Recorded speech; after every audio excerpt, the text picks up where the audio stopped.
GM 군산공장 폐쇄 등에 따른 전북 지원 추경 예산 1,063억 원이 국회를 통과했습니다.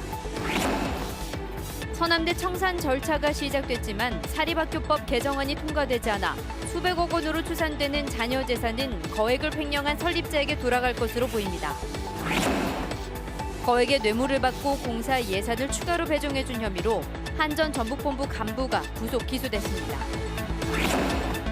전북대병원이 군산 전북대병원 부지 매입 절차를 미뤄달라고 요구하면서 군산병원 건립 사업이 다시 차질을 빚고 있습니다.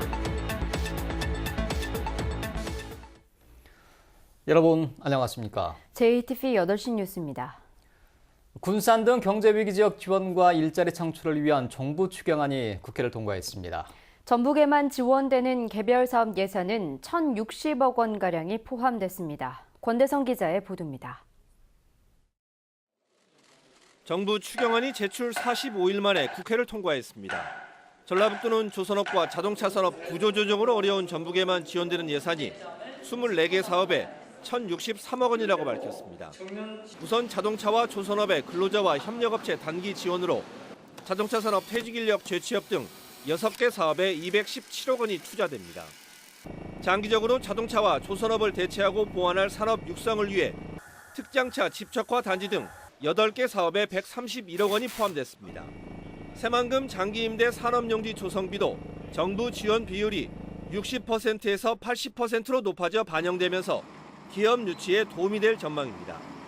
전라북도는 이번 추경에서 산업 체질 개선을 위한 새로운 사업들에 수년간 6천억 원이 넘는 정부 투자가 이어지는 발판을 마련했다고 평가했습니다.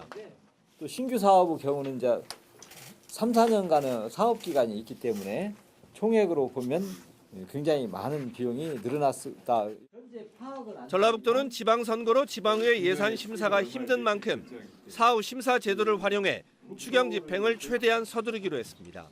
매칭이 좀 일부 있어요. 근데 매칭은 저희가 신속하게 의회하고 협조를 해서 하고 우선 그게 좀 늦어진다 하더라도 이제 국비를 우선 집행해가면서 국가 주도로 이렇게 발주하고 또 저희가 맞춰가고 하면 되니까. 전라북도는 군산 등 8개 경제 위기 지역에 공통적으로 지원되는 예산이 1조 4천억 원이라면서 근로자와 업체들이 최대한 지원받도록 홍보하기로 했습니다. JTB 뉴스 권대상입니다. 지난 2월 폐교한 서남대에 대한 본격적인 청산 절차가 시작됐습니다. 하지만 사립학교법 개정안 처리가 지연되면서 수백억 원의 학교 자녀 재산이 설립자에게 돌아갈 가능성이 커지고 있습니다. 조창현 기자가 보도합니다. 지난 2월 폐교된 서남대와 학교법인 서남학원에 대한 청산 절차가 본격적으로 시작됐습니다. 법원이 최근 청산인을 지정하고 청산인 등기가 완료됨에 따라 조만간 채권자 공고가 이루어질 예정입니다. 청산인들은 교직원 임금 체불 문제를 최우선 과제로 생각하고 있다고 밝혀 200억 규모의 체불 임금은 해소될 것으로 보입니다.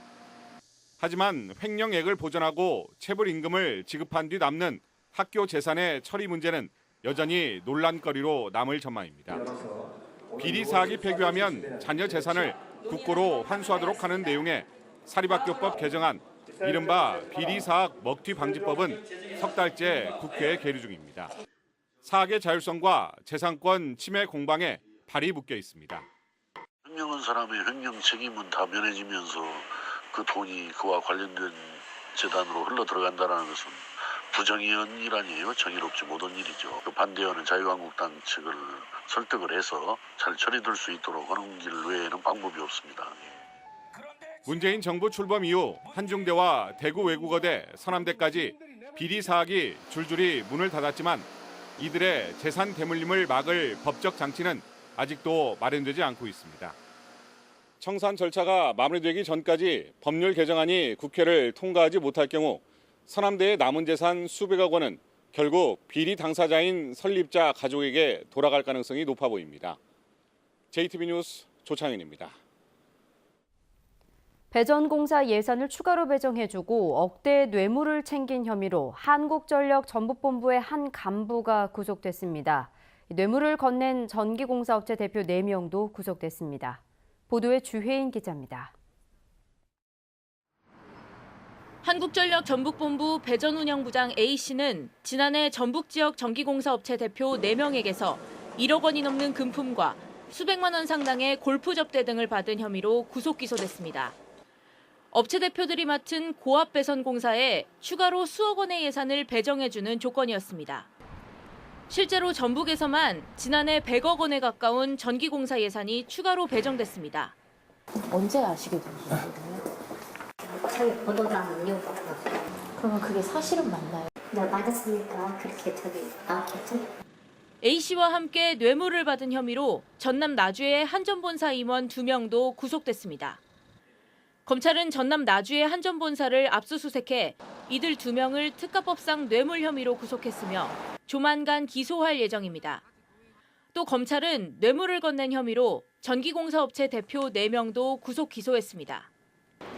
검찰은 업체 대표 4명의 추가 범행과 이들로부터 뇌물을 받은 한전 임원이 더 있는지에 대해서도 계속 수사해 나갈 방침입니다. JTB 뉴스 주혜인입니다.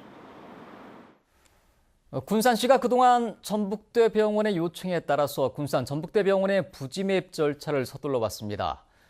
그런데 갑자기 전북대 병원이 부지 매입 절차를 보류해달라고 요구해 사업 추진에 어려움을 겪고 있습니다.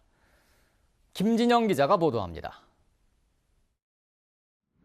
지난 2016년 확정된 군산 전북대 병원 부지입니다. 지난 2월 전북대 병원은 이 부지에 대해 매입을 요청했습니다. 군산시는 지난 3월 감정평가를 마치고 부지 매입 공고를 앞두고 있습니다. 군산시는 부지 매입 공고 시기를 전북대 병원 측과 조율하고 있지만 한 달이 넘도록 정하지 못하고 있습니다. 전북대 병원 측이 부지 매입 예산 확보에 어려움을 겪고 있다며 매입 절차를 보류해달라는 입장이기 때문입니다.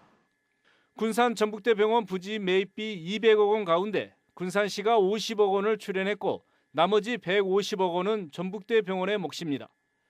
전북대 병원은 이 가운데 80억 원은 확보했지만 나머지 70억 원을 아직 확보하지 못하고 있습니다. 군산시는 매입 공고를 늦출 경우 차질이 불가피할 것으로 보고 있습니다. 군산시는 이번 정부 추경에서 확보된 전북대 병원 건립 관련 예산을 부지 매입에 쓸 수 있도록 전북대 병원과 논의한다는 방침입니다. 부지 매입비가 200억 정도 상회할 것으로 이렇게 판단이 되기 때문에 이번 추경에 확보한 80억 원을 포함해서 다시 전북대병원하고 협의를 해서 전북대병원이 군산병원 건립을 놓고 갈팡질팡한 것은 이번이 처음이 아닙니다.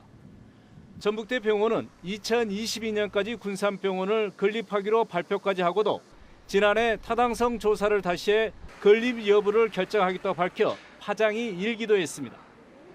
전북대병원의 입장이 수시로 바뀌면서 군산병원 건립에 대한 우려가 커지고 있습니다.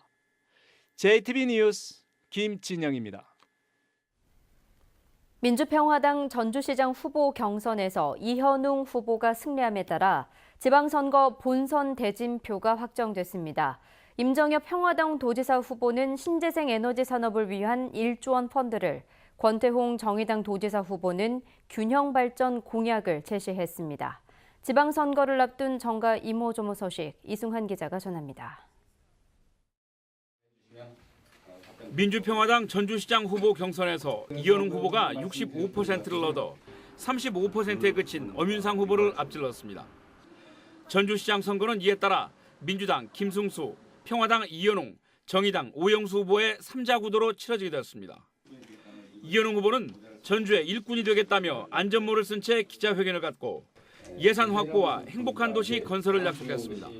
전주시장은 경제, 행정 전문가인 이현웅에게 맡기는 것이 옳다고 생각합니다. 잃어버린 4년, 말보다는 일이 먼저입니다. 임정엽 민주평화당 도지사 후보는 도민과 출향민들로부터 1조 원 펀드를 만들어서 에너지 뉴딜을 추진하겠다고 공약했습니다. 태양광과 풍력, 바이오매스 등을 육성해서 일자리 창출과 소득 향상, 에너지 자립까지 일석삼조의 성과를 거두겠다고 말했습니다. 임기 내 신재생 에너지 사업을 5배 이상 성장시켜서 뉴딜 일자리 1만 개 이상을 창출할 계획입니다. 권태홍 정의당 도지사 후보는 최근 14개 시군 간 경제 격차가 더 벌어졌다면서 골고루 잘 사는 균형 발전을 약속했습니다. 전북 상생협력기금을 지금이라도 조성을 시작하자. 그래서 적어도 1,000억에서 2,000억 정도의 전북 상생협력기금을 초과 세수만 가지고도 조성할 수 있다고 보고 있습니다. 권 후보는 농업과 농촌, 산악지대와 해안지대, 또 도시 재생과 원도심을 비롯해서 상대적으로 취약계층과 낙후 지역에 대한 분야별 활성화 대책도 제시했습니다. JTB 뉴스 이승환입니다. 민주당 김제 부안지역 기초의원 비례대표 경선을 놓고 잡음이 일고 있습니다. 이 경선에 참여한 임정순, 고미정 후보는 김제와 부안이 서로 선거구가 다른데도 두 지역 상무위원들이 함께 김제와 부안의 비례 후보 투표를 한 것은 이해할 수 없는 일이라고 주장했습니다. 이들은 특히 두 지역 1위 후보들은 자신들보다 10여일 이상 빨리 통합투표 사실과 상무위 명단을 입수한 걸로 보여 특정 후보를 밀어주기 위한 불공정 경선에 의혹이 짙다며 전북도당의 재심 요청과 함께 전면 재경선을 요구했습니다. 오는 24일과 25일 지방선거 후보자 등록을 앞두고 각 당이 잇따라 공천 절차를 마무리하고 있습니다. 자유한국당과 바른미래당은 지난주 지역구 후보와 비례대표를 차례로 확정했으며 평화당도 오늘 새벽 전주시장과 광역 비례 경선 결과 발표를 끝으로 공천을 마쳤습니다. 민주당도 오는 23일 정읍시장 후보의 재경선 결과만 나오면 모든 공천 절차를 완료하게 됩니다. 군산해양경찰서는 선원으로 취업해 도피 행각을 벌인 지명수배자 8명을 검거했습니다. 해경은 지난 한 달 동안 지명수배자에 대한 단속을 벌여 성폭력 특례법 위반 혐의로 구속영장이 발부된 A씨 등 8명을 붙잡았다고 밝혔습니다. 해경은 본격적인 조업철인 요즘 선원이 부족해 외국인 불법 체류자 등을 배에 태우고 조업하는 경우가 있어 검문을 보다 강화할 예정입니다. 익산경찰서는 사유지에서 소나무를 벌목해 찜질방에 내다판 혐의로 익산에 사는 47살 이모 씨를 불구속 입건했습니다. 이 씨는 지난 3월 익산시 삼기면의 한 마을 뒷산에서 시가 75만 원어치의 소나무 15그루를 벌목해 인근 찜질방에 내다판 혐의를 받고 있습니다. 경찰 조사 결과 이 씨는 10여 년간 다른 찜질방에서 관리인으로 일해온 것으로 드러났습니다. 남원에서 80대 노인이 실종된 지 일주일 만에 물에 빠져 숨진 채 발견됐습니다. 남원경찰서는 지난 15일 오후 3시쯤 81살 박모 씨가 남원시 산동면에 있는 집에서 병원에 가는 버스에 탔다가 내린 뒤 실종됐다는 가족의 신고를 받고 수색에 나서 일주일 만에 인근 하천에서 숨진 박 씨를 발견했다고 밝혔습니다. 경찰은 박 씨가 약한 치매 증상을 앓고 있었다는 가족들의 진술 등을 토대로 정확한 경위를 조사하고 있습니다. 전북은 내일 대체로 흐리다가 저녁부터 비가 내리겠습니다. 비는 모레 새벽까지 5에서 30mm가량 오겠습니다. 한낮 기온은 22도에서 25도로 오늘과 비슷하겠습니다. 미세먼지 농도는 좋음 수준을 보이겠습니다. 비가 그친 뒤 고기압의 영향으로 맑은 날씨가 이어지겠고 평년과 비슷한 기온 분포를 보이겠습니다.